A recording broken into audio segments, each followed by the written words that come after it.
Andrew, the Duke of York, has been hitting the headlines for decades, by his birth as the second son of the late Queen Elizabeth, to his rocky marriage to Sarah, the Duchess of York, to being plagued with allegations of sexual misconduct and his friendship with Jeffrey Epstein. Now we have Entitled, which you can see on your screens, the first joint biography of the Duke and Duchess of York based on 4 years of research, interviews and documents. Claims to reveal the truth behind their unusual relationship, their finances and the Duke's controversial connections. Well, I'm delighted now to be joined by the author of Entitled, The Rise and Fall of the House of York, Andrew Lownie. Andrew, thank you very much for coming in. Your book's been serialised in the Daily Mail, so people may have seen the headlines. Just wanted to ask you about what made you want to write this book. What did you feel there was that needed to be told that people didn't know? Well, it's the third of a trilogy of books on royal marriages. So I did one on the Mountbattens, one on the Duke of Windsor, and this one. And I think the question people kept asking was, what is the story of the happiest divorced couple ever? People are intrigued by a couple who actually only were married for a short time, but still 30 years later lived together. But clearly there was a strong story there with Andrew being in the news with Epstein. But the story that really interested me was, and stuff clearly had appeared in the papers, about the way that they, I believed, leveraged their royal status for private gain and the damage that that was doing to the monarchy. Some might think the book is quite salacious. You've got quite a lot of sex and innuendo there. But you start very early on by talking about an affair of Prince Philip with Susan Barantes. What evidence do you have for that? My mother-in-law, who was a friend of hers. OK, but it's gossip, isn't it? Because they were friends. You've got another story at the end where you say on Prince Philip that Cabina Baudet-Wellman, whose mother was supposedly one of Prince Philip's lovers. What evidence have you got for that? That's been reported in the press. But this is my worry, that it's quite a gossipy book. It's not a gossipy book. It's actually got about 30 pages of footnotes, if you look at them. I looked at the footnotes. Yeah. I thought you might mention that, because when you look at the footnotes, what is it? It's the newspapers. It's the Times. No, well, it's a series of interviews with people as well as the Times, 21st December 2024. It's Omid Scobie, who supports one other part of the royal family. I don't think this is very fair. I think if you look at it, you'll see... It's the Daily Mail. It's the Daily Telegraph. Well, if you allow me to answer... If you look at the acknowledgements page, you'll see... If you allow me to speak... I will. If you look at the acknowledgements page... But you just said something that is demonstrably not true in your footnotes. In your footnotes, it's not true. Again and again, it is newspaper reporting that you're quoting. I'm not. If you look at the acknowledgements page, you will see that there are 3 pages of people that are interviewed. Yes.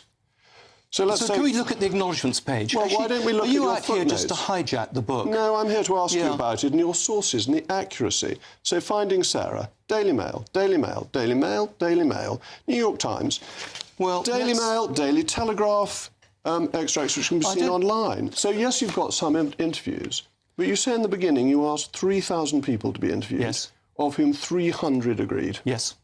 So that's not very many. I think you'll find that's pretty good for a royal book. You don't get 300 interviews for a royal book. Do you want to save a boatload of cash this summer, wherever you have a trip planned? The one thing you're going to need is access to the internet and on the go. And you can do that easily with Saily. Hit the link in the description to get 15% of your first eSIM plan ready for your trip so you can browse to your heart's content. Saily gets you a local SIM card you can use when traveling so you don't have to pay those crazy roaming fees just to send a message or check the latest news. Now, they've got plans in over 160 countries, 8 regions, so pretty much everywhere, wherever you're going, they'll be able to make sure you're connected. So how does it work? All you've got to do is this. Hit the link in the description to download the app. It will work on iOS or Android. Buy a plan. You can choose an amount of data and time frame that suits you best. And then just install the eSIM on your phone. When you land at your holiday destination, you can activate your plan instantly. And if that wasn't enough, Saily eSIMs only ever have to be installed once. So when you go on your next trip, you just buy a plan for a new country, turn that eSIM back on, and boom, you're back watching me on GB News.